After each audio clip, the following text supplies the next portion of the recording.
From this video, you will learn how to win almost every game playing Neuroshima Hex with a Steel Police army.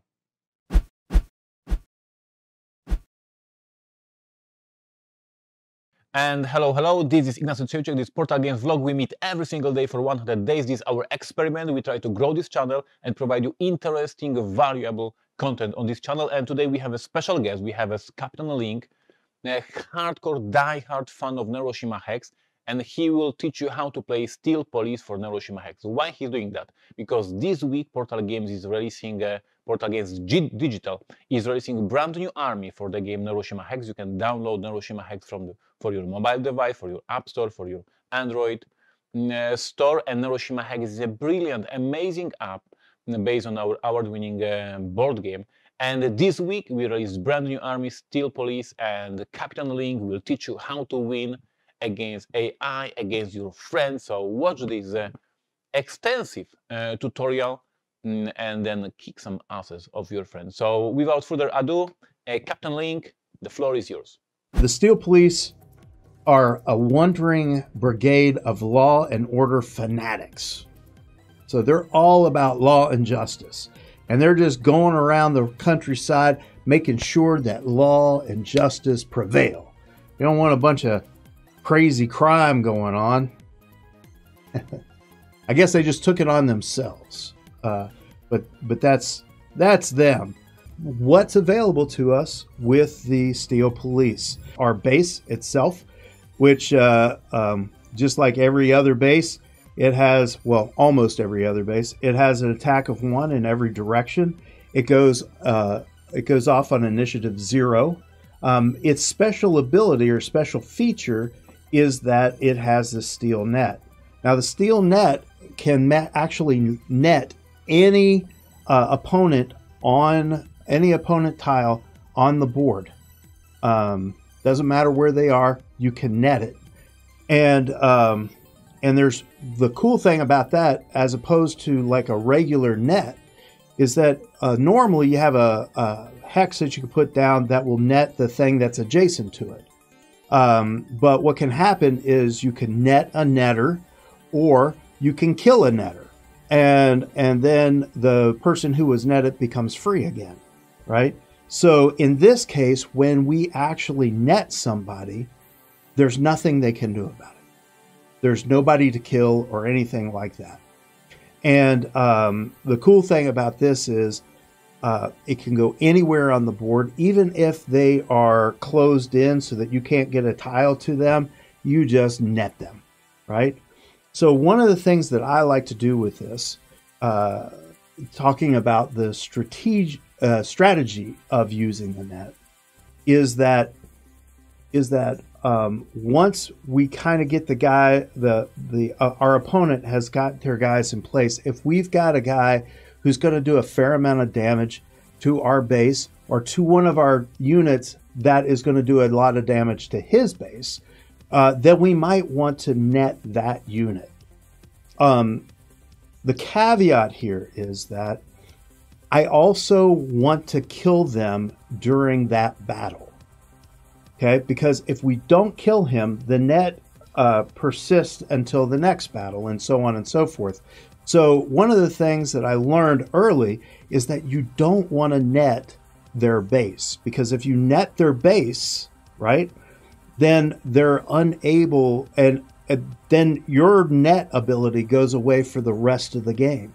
You're only netting their base until you kill their base. Right? So it's great in that their base will never attack, and that the special ability of their base will never work. And it costs, but now your special ability won't work either.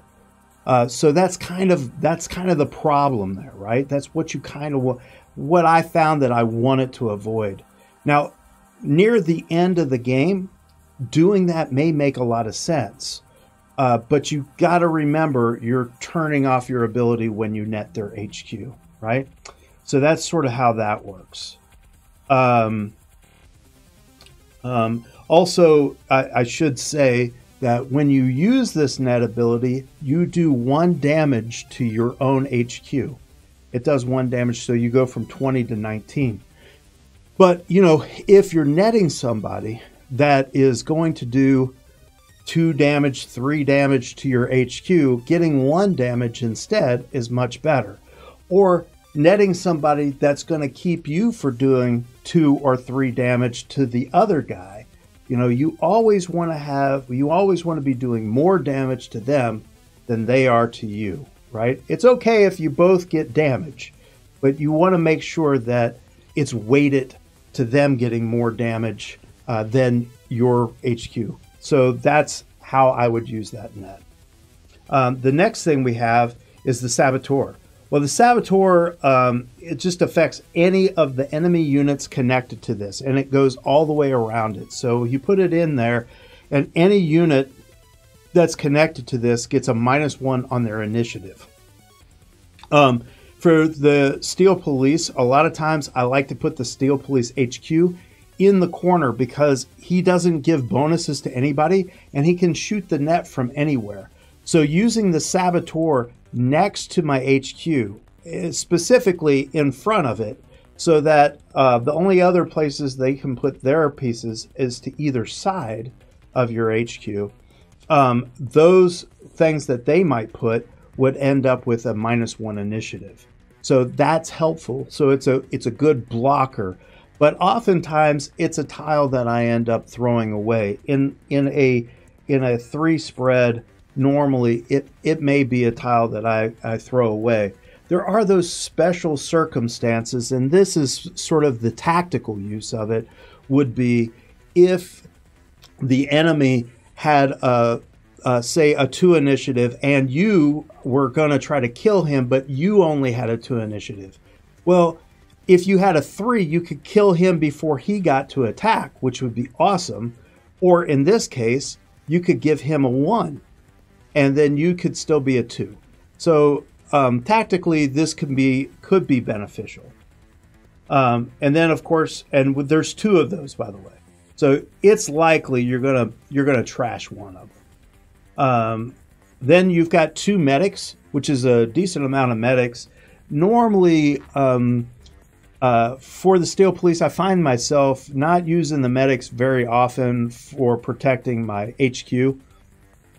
You can put it, say, like on one of those sides that I was talking about. If you put the HQ in the corner, you can put it on one of those sides, but and it would help to block. And maybe if damage did get through to your HQ, you could absorb it with the medic. But oftentimes what I find is they've got some powerful modules that we're going to get to. And a lot of times I ended up protecting the modules more than protecting any particular unit. Again, it might be a throwaway unit, right? So the next one, and you have 3 of these, which is nice. You have a +1 on your ranged combat. Now, because Steel Police have so many modules attached to them, it's good to have those modules. Sometimes you'll get a draw and it'll be mostly modules. That can happen. And so you don't have anybody to put. But imagine that you're going to put somebody somewhere, and it's somewhere that your opponent wouldn't want to put somebody, right? So it benefits you, but not him. It needs to be aimed at his HQ, but someplace that he wouldn't put a guy that would be aimed at yours, right? If you find that spot and then attach this module to that spot, so later when you get a unit, he will do +1 damage. That is how that's done. And you've got 3 of those, and you also have 3 of these, which are super awesome. Imagine if you had a +1 attack on ranged, and you had this module, which is the sergeant, and you connect the connected unit here goes off on a 0 and a 1, right? So I stated that wrong. What happens on this is that if you have a guy who goes off on a 2 and this is attached to it, he'll go off on a 2 and a 1. If he's at a 1, he'll go off on a 1 and a 0. The only other thing that I would say about this sergeant, it doesn't help your HQ in that, or anything that would go off on a 0. So if you put this one on one that's going off on 0, it'll only go off on 0. There is no -1 initiative. You can double layer these. In other words, you could have 2 sergeants connected to one particular tile, one particular unit, attacking unit. But what happens with that is it doesn't give you like 2 more, right? What it does is, like, let's say he goes off on a 3. Well, he'd go off on a 3, and then because you have 1 sergeant attack, it would go off on a 2, and then because you have another sergeant attack, it would go off on a 1, right? So you could get a guy to go off 3 different times. Some of the units that we have in this actually go off twice.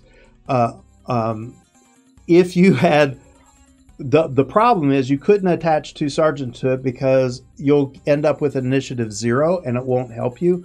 So you'd have to put a +1 on that. And this is that idea of thinking ahead and knowing what you have and what would work with what, right? So let's keep on moving on this. So you get 3 of those. It's quite a bit. So already, if you look at the modules, we got 2 of the Saboteurs, we got 2 medics, we got 3 of these +2 ranged attacks, and we got 3 of the double strikes, basically. Now this guy here, we only have 1 of them. It can be helpful. We do have modules or units that do have a melee attack. This gives them a +2 melee.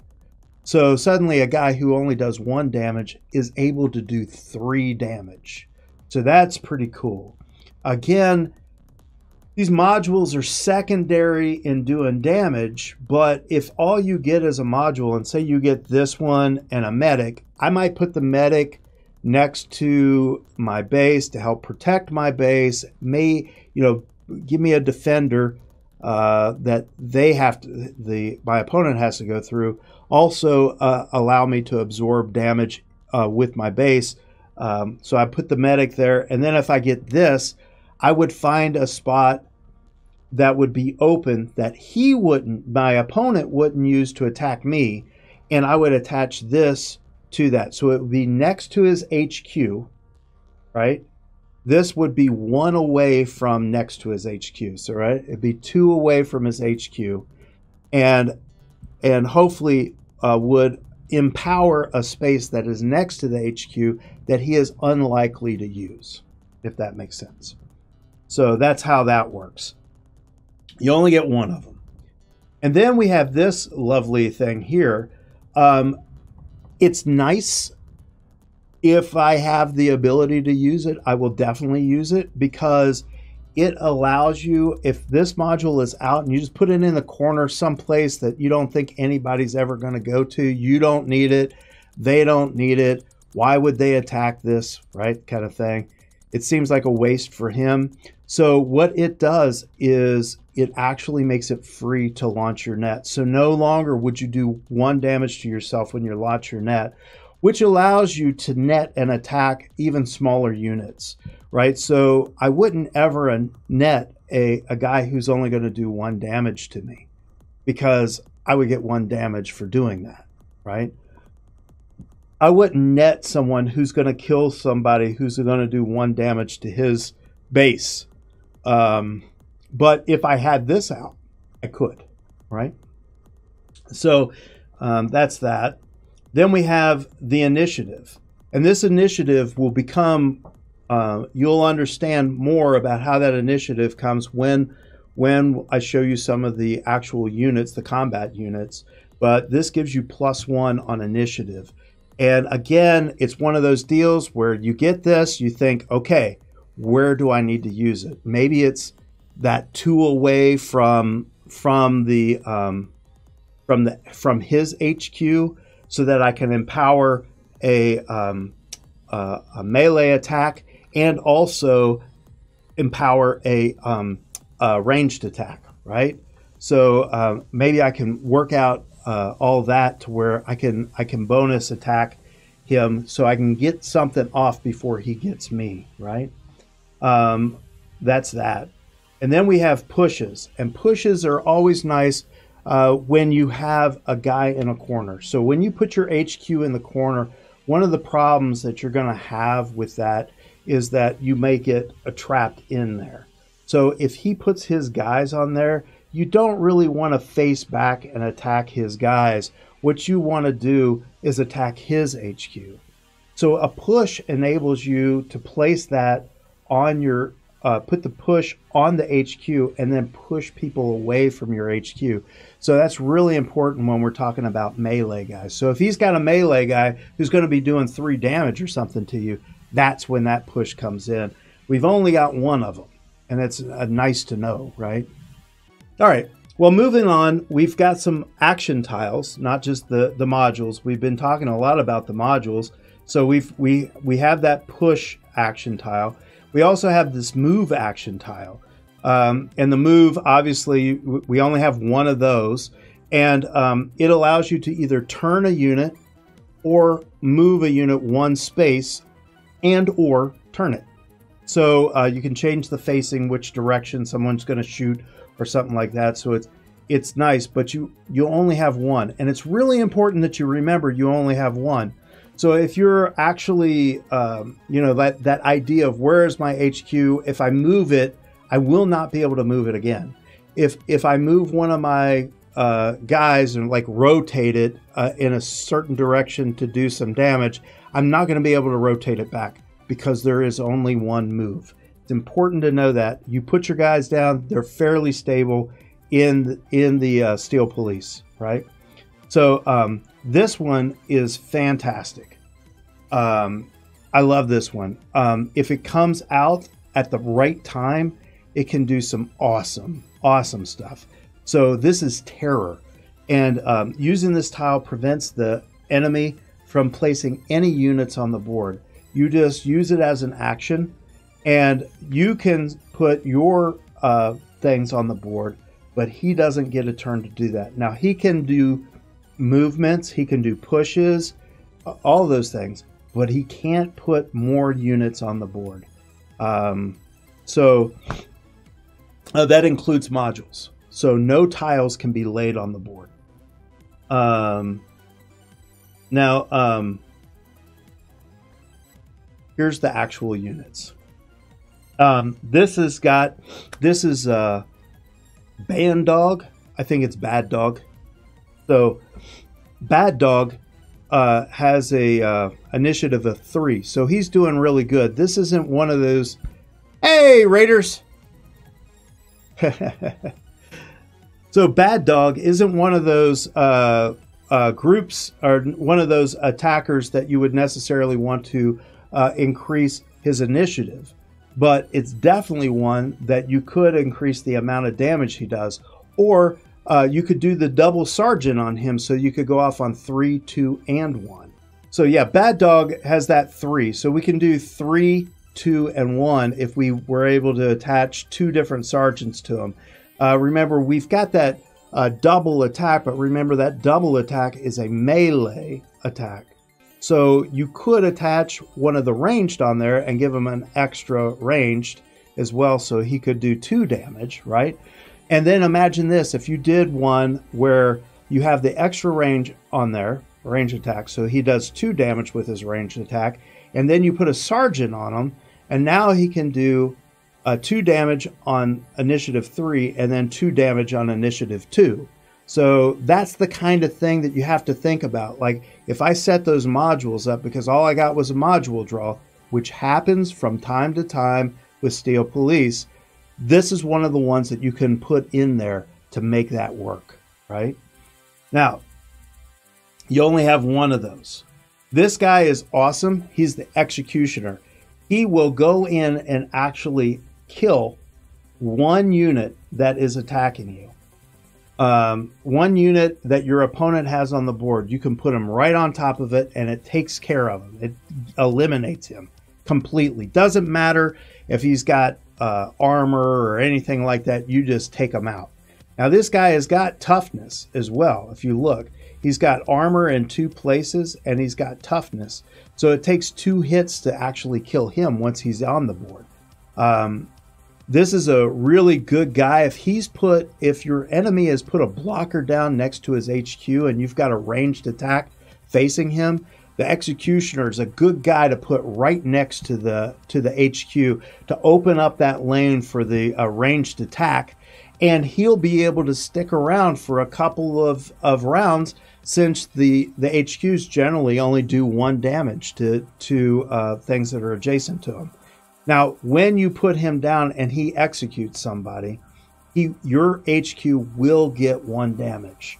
So my thing is, if I put him next to the HQ, he will do at least 1 damage to the HQ. So that's a trade. Plus, I'm getting rid of a guy, which maybe helps open up a lane. So that's where I really like to use this Executioner. He does a really good job on that. The other thing you can do is you can use them as protection on your HQ, especially, again, if you put the Steel Police HQ in the corner. This is a good guy to put right in the middle and take out anybody who comes in there, right? So, and he's hopefully will be able to stick around for a couple of rounds. Then you got this guy. Now listen, the Riot Police, this is a guy that I really like.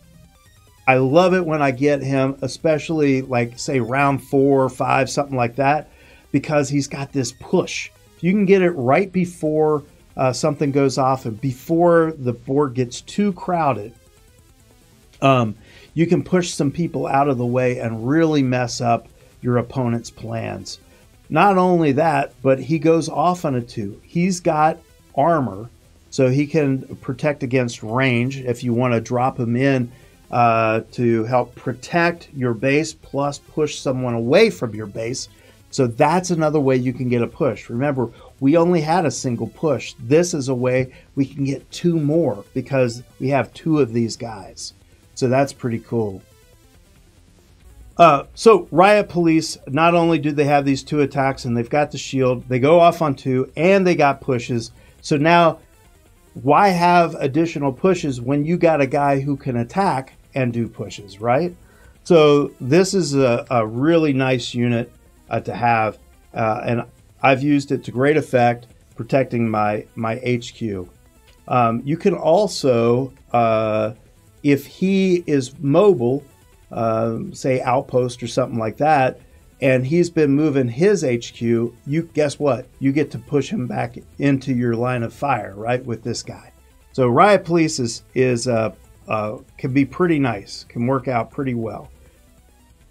So it does have that armor, like I said, so you can block 1 range shot.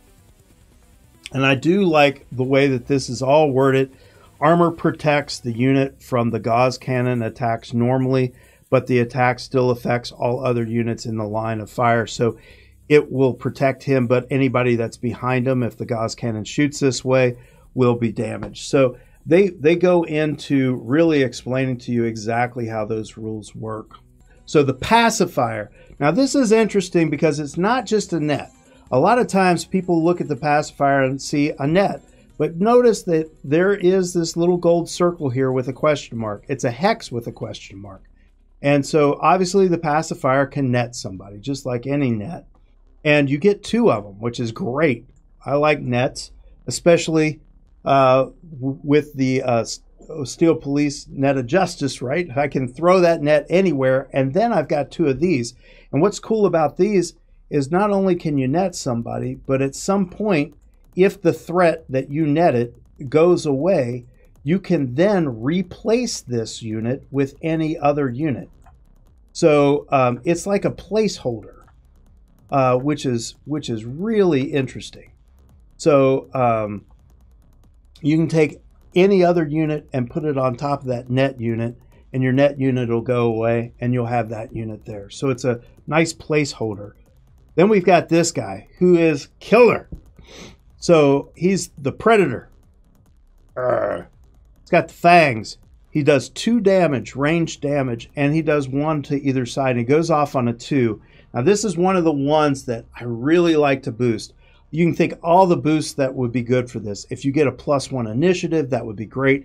If you got a couple of the sergeants on there so that he'd end up with multiple initiatives, that would be great. If you gave him pluses to his ranged attack, that would be great. So that is where that should go.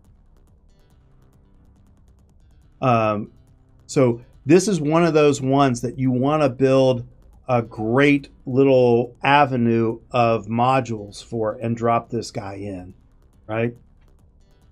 And here's the big dog. This is what I think of as the big dog. This is the judge. We get 3 of them. We get 3 of them. Now, there's one feature about this that I want to talk about that I don't ever really get to use it to its full capacity. And that's this in the backside. It's the reflector. Now, the only thing that happens with this is if someone were to attack us in the back like this, it will reflect that damage right to whatever is right here adjacent to him, right? And that's cool. That's cool, but he's got this attack and he does 1 damage on 1 and 1 damage on 0, and he's able to move. So the judge is pretty freaking cool. He is the guy. But that reflection thing, it is really tough to use. It is really tough to get working correctly. And just to kind of go over that a little bit, reflection protects the unit from all attacks directed at the side marked with the reflection icon. So it could be melee or it could be ranged. So if what they do to you is try to attack him from the side, you can turn him, and now he's going to be shooting at something that you didn't really want to shoot at, but it will kill the thing that is attacking you. And that might be necessary because you're so slow. You go off on a 1 and a 0. Now, this doesn't help to have a sergeant, because a 1 and a 0, if you got another initiative, it would be at -1, and there is no -1 initiative. So for this guy, you have to get that +1 initiative on him, which we do have up here. Whoop, we have 2 of them. So maybe we can get these judges to work with the pluses. So we could, if we make a lane with the +1, it could help some of the other ones, but it would really help the judge if there was a sergeant on the other side of it. So that's that guy. And the movement is really nice, in case when you're playing like outposts and stuff like that, and they got people on the move all the time, you definitely want units that can move. This guy can stay in the back and move around and do a lot of damage. Because he's got 2 initiatives, he can kill a blocker and then hit the base, that kind of thing. Really a good unit. Very good unit. You really want to increase the amount of damage that he can do if you can, though.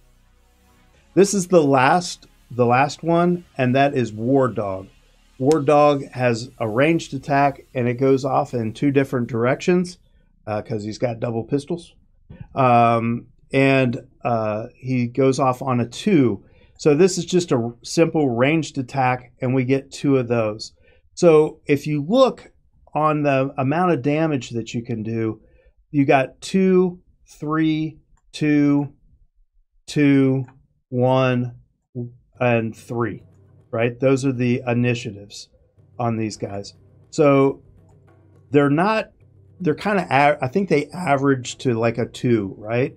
Something like that. And you've got 6, 7, 8, 9, 10 attacks, 10 different attacks. Some of them have double attacks, but you've got those modules that you can make these even stronger, that you can make them better. So you need to use those modules, and you need to use the nets to the best of their effect to shut down the other side. So I think that's the best way to go. And now you know all the tricks. Now you know how to win playing in Steel Police. So now you have no other choice. Download Neuroshima Hex Steel Police and have fun. Play against your friends. Play online. Play on your friend with your tablet. Have fun, and as always, I appreciate your feedback. I appreciate your thumbs up if you like this seminar about playing Neuroshima Hex. If you want to see more of this content, please subscribe to our channel. Please give us a bell icon, because we record every single day for 100 days. So tomorrow is another video. For now, thank you. Stay tuned. See you tomorrow. Bye-bye.